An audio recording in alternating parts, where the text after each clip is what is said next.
Hey everyone, welcome back to the channel. Today we're rolling deep with an absolute unit, the original Peterbilt steering rigs by Hot Wheels. If you love vintage trucks, especially ones with chrome and serious presence, this one's for you. I'll be breaking down the history of the steering rigs line, going over key details of the Peterbilt version, throwing in some collector trivia, and of course, we'll check out its current value on the market. Let's hit the road. Hot Wheels launched the steering rigs series in 1980, and it was a departure from their standard 1/64 scale cars. These rigs were longer, more detailed, and aimed at showing off American trucking power. They were part of a broader push into more realistic and premium diecast models. The Peterbilt model quickly became a fan favorite, known officially as the Peterbilt cabover. It was one of the most durable, eye-catching designs in the entire line. Most versions came with detachable trailers, which was awesome, chrome parts, and a steering feature that made it super unique. You could actually pivot the front axle using a small tab underneath to simulate turning, which was pretty advanced for a toy truck back then. Let's get into the details of the Peterbilt steering rig. This truck was modeled after the real Peterbilt 352 cabover. That's a classic flat-faced rig with a tall chrome grille and bold exhaust stacks. Some versions came in chrome, others in color variations like red, blue, or even black. But the one we're looking at today is the original red edition. And it comes with some chrome pieces as well, which if cleaned up, they would definitely show off that beautiful chrome shine. The steering mechanism was what made it stand out. On the underside of the front axle, there's actually a small knob you can slide left and right to make the front wheels turn. That was something you almost never saw in Hot Wheels, or even in other diecast truck lines. The trailer connection used a small peg system. Some trailers had working doors or ramps, depending on the model. And while most collectors focus on the cab, having the original trailer with matching chrome or matching red and decals adds a big value boost. The casting itself was heavy. You could feel the difference the second that you picked it up. Diecast metal throughout the entire cab, detailed lights, molded stacks, and sometimes even interior seat detailing. It was basically a premium piece marketed as a toy. And here's where things get even more fun. The Peterbilt steering rig was originally made in Hong Kong, like many Hot Wheels from the era. Some rare versions were later produced in Malaysia or even Mexico, and those can command higher prices due to very low production numbers. A few ultra-rare releases also had special decals, things like fuel companies, sometimes even Hot Wheels logos, or even fantasy branding. If yours had any kind of unique livery, it's really worth checking collector guides, because you could be sitting on a small little fortune from that. The chrome versions are particularly collectible, but they also tend to show wear faster. So if you've got one with good chrome, that one's definitely a keeper.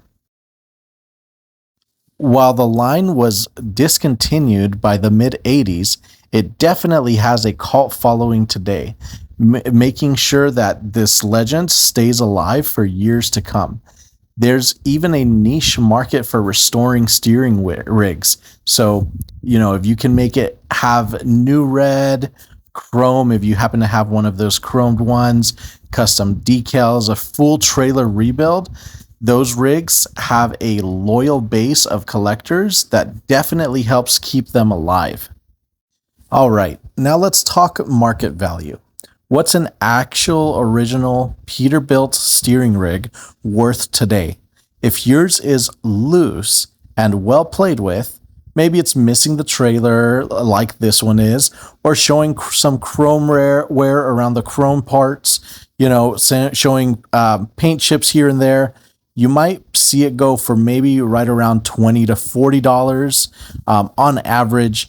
Now, if it's a decent example with light wear and an original trailer, This guy could sell between maybe $60 to around $100. Now, of course, there are people selling just the cabs themselves for right around that price range. Well, they're at least listing them. It does not always mean that that's what the actual sale prices go for. But I would say a decent example would be able to sell easily for between $60 and $100, maybe even more to the right collector and the right time when you post it. A mint box version, especially like the chrome one, maybe even with a matching trailer, can easily command around $250, even more, depending on the rarity and the exact condition. Always check for original rivets. You'll want to make sure those are all in place. The paint quality, of course, is very important, and the trailer compatibility. It's very important, especially if you see some that are loose, such as this one that did not come with a trailer. You'll want to check that compatibility to make sure you're able to complete your collection. Those little details, they definitely help make a big difference. All right, now let's do a quick visual rundown of the rig. This one in particular is red, as you can see. It does have the grille on the front and the headlights. The cab over design is unmistakable. It's got like a flat front, dual stacks, and side mirrors molded right on in there, which is pretty awesome. Underneath, I know that this is not going to show the under part, but underneath, check out the steering tab.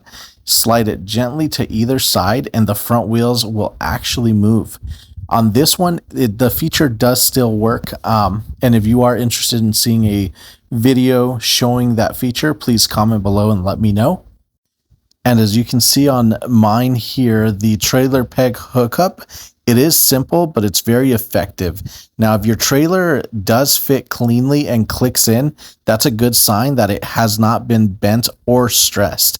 Unfortunately, for this example, I don't have the trailer, so I'm not able to show you guys. But in terms of the condition regarding the wear, it does look like it's still going to attach pretty well. From the side, the cab's proportions are spot on. Even the rivets and side panel detailing are there. With the red finish, this one has a clean, bold look that really stands out on display. And that's the original Peterbilt steering rig from Hot Wheels, a standout from the early 80s, built with detail, durability, and style. Let me know in the comments if you've got one of these in your collection, or if you remember seeing it as a kid. What's your favorite steering rig model? I'd love to hear your stories. Thanks for watching. Be sure to like, comment, and subscribe for more diecast breakdowns. I'll catch you in the next video. Stay driven.